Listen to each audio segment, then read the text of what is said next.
Hello, welcome to another episode of Subro Sessions. My name is Lian Skaf, and I'm a partner in the Subrogation Department here at White & Williams. For our dedicated listeners, you know Subro Sessions as a place where our attorneys and sometimes esteemed guests discuss important topics and developments in the world of subrogation.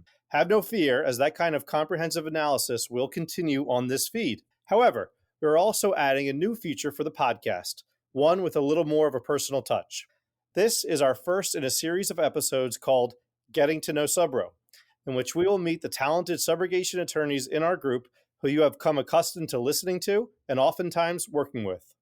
I will be your humble host through this sub-series. In my former life, before becoming a subrogation attorney myself, I was a newspaper reporter, so I'll be doing my best to summon all my previous interviewing skills as I lead everyone on this journey of acquaintance. I am pleased to introduce our first guest in the Getting to Know series, Chris Konzelmann. Chris has been an attorney at White & Williams for 35 years and a partner in the Subrogation Department.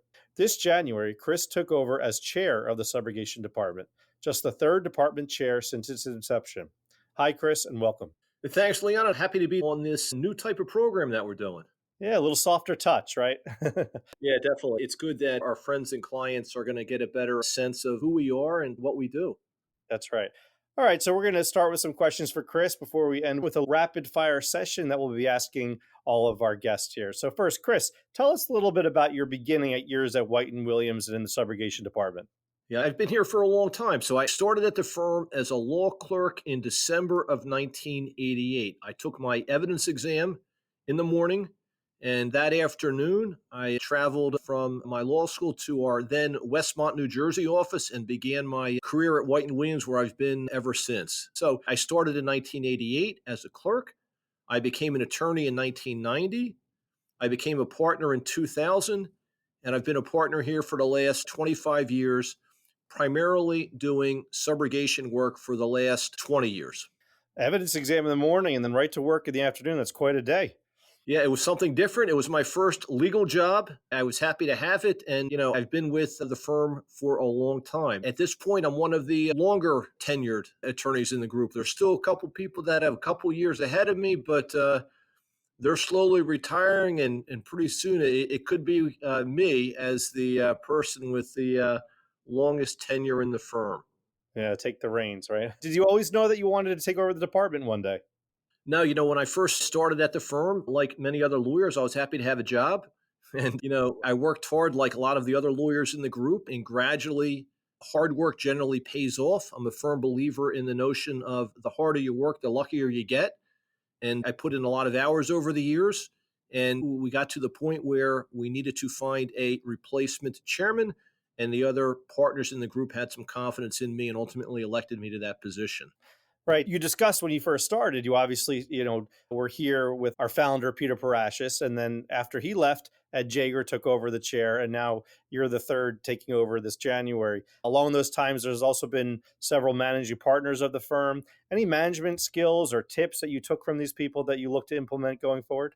Well, going back, we all looked up to Peter, right? So Peter was very unique in many ways. He was a very strong leader. He was a very strong manager, and he was a very good lawyer. And I grew up underneath of him, and he and I worked together for many, many years, and I saw how he did things. And in our department, we all get along well. Peter transitioned things off to Ed over a number of years as part of a transition plan. Ed then had a chance to run the department for 9 years. And when his tenure was coming to an end, I came on board. But I got to see how Peter did it, and I got to see how Ed did it. And there's some things that I'm taking from both of them. And there's also some things that I'm doing on my own that I've picked up on over the years. So it's really a matter of what worked in the past and what can we change just to smooth out the edges and make it a little bit better for us. Right. And looking to the future, is there anything in particular about our department or subrogation as a whole in the industry that you look for the future for us? We're very fortunate. We have a lot of very good clients. There's currently 48 people in our group, 28 lawyers, 20 support staff, and we're very fortunate to have a very strong group. From a partner point of view, we generally hire from within, and many of our partners have been with us since inception while in law school, which is a great thing to see. So we want to keep up that tradition if we can.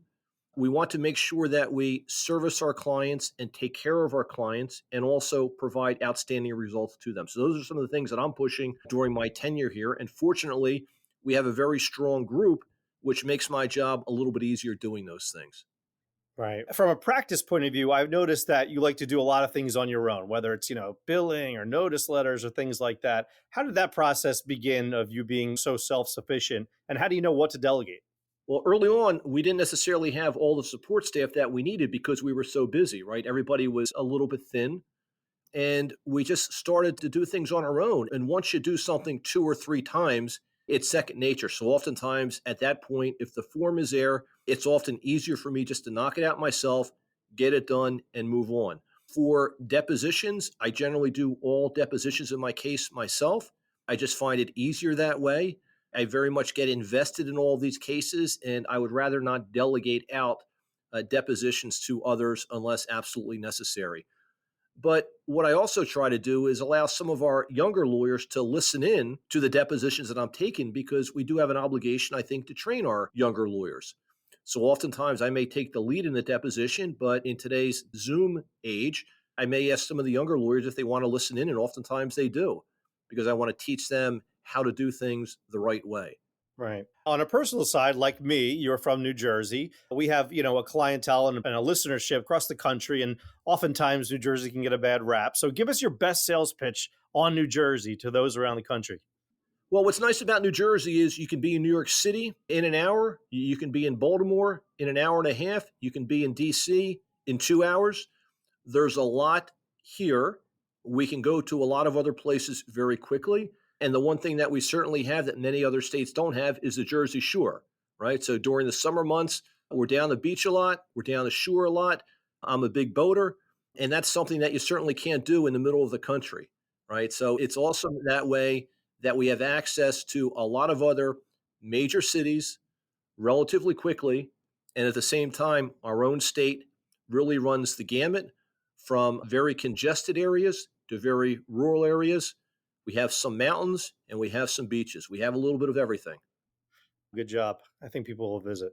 So I got to ask the obligatory Jersey question then, Springsteen or Bon Jovi? Look, I'm a big Springsteen fan. I've been to a lot of Springsteen concerts. During the most recent tour, I do something which some may find a little bit unusual.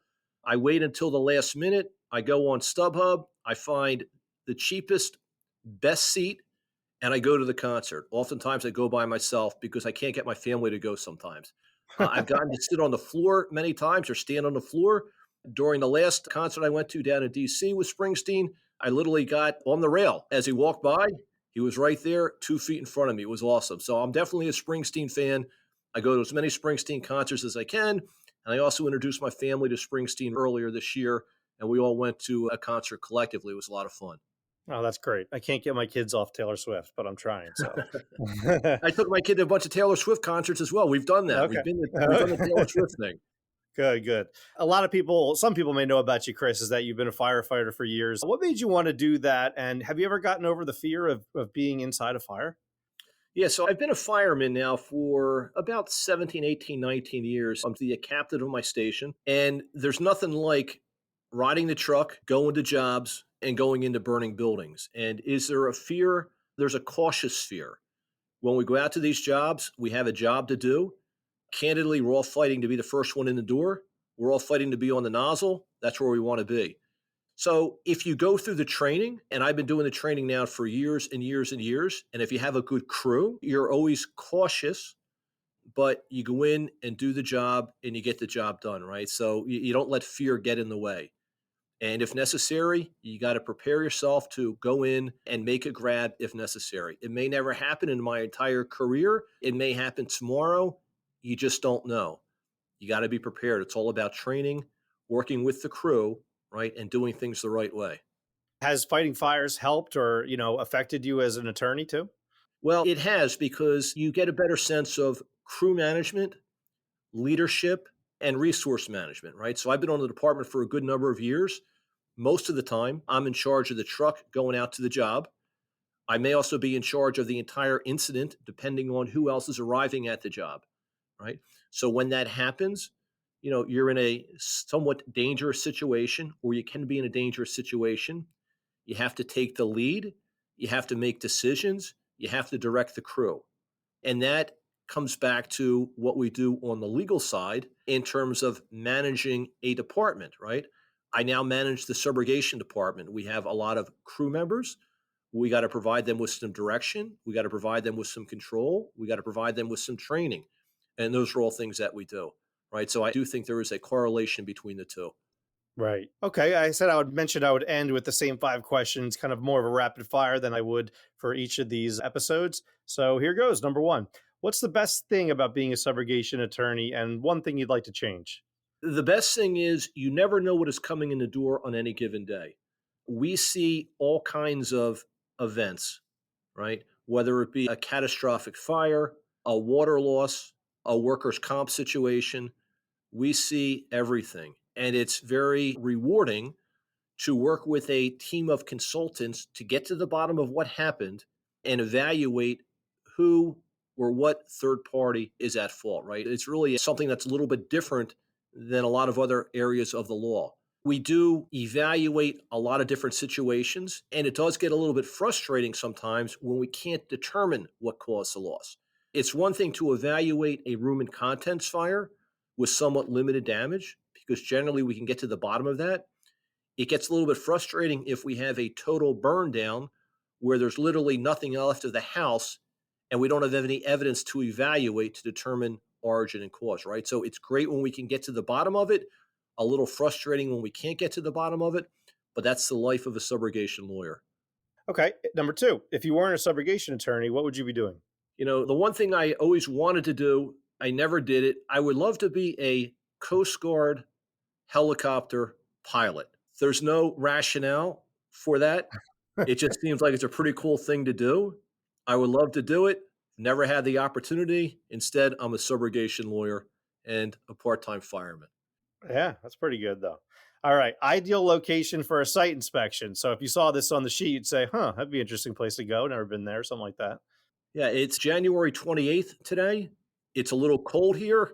I like to go to warmer climates.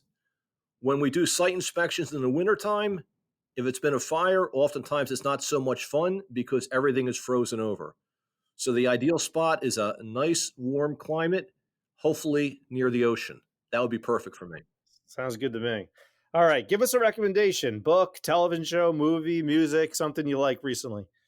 Yeah, so maybe not recent. One of my favorite movies, though, is The Greatest Showman. I can watch that movie once a week. It's a great portrayal of the circus. The singing is great, the acting is great, and it's something that my family enjoys watching on a regular basis. It really is an outstanding movie. Yeah, Hugh Jackman. My family loves that one too. Yeah. Okay, last question. So, what is one thing you think people would be surprised to know about you or you'd like people to know about you? Yeah, I think the one thing that most people know now is this other life I lead on the fire station side, right? Many people know me as a subrogation lawyer. I think many people now realize that I do have this other life that I live, running fire calls. And it takes up a lot of time. I probably did 200, 225 calls during 2024, but it's something that's very rewarding. It gives me an out, or it gives me an outlet from practicing law. And at the same time, there's a correlation between the subrogation work that I do when I'm handling fire cases and when I'm out on fire scenes, right? So some people may not realize that is what I do on the side. It's what I want to keep doing. It's a younger person's game, unfortunately, and I'm not getting any younger, but I still got a good couple years left in me. Absolutely. Well, Chris, thank you, especially for being our first guest in the Getting to Know Subro sub-series for Subro Sessions. We appreciate it. Good luck in, leading us into the future for the department. Happy to be on the first broadcast. All right. Well, thank you for listening to this episode of Subro Sessions. You can find past episodes of the podcast on the White and Williams homepage, www.whiteandwilliams.com. Hover over the Insights link and select podcasts to find past episodes.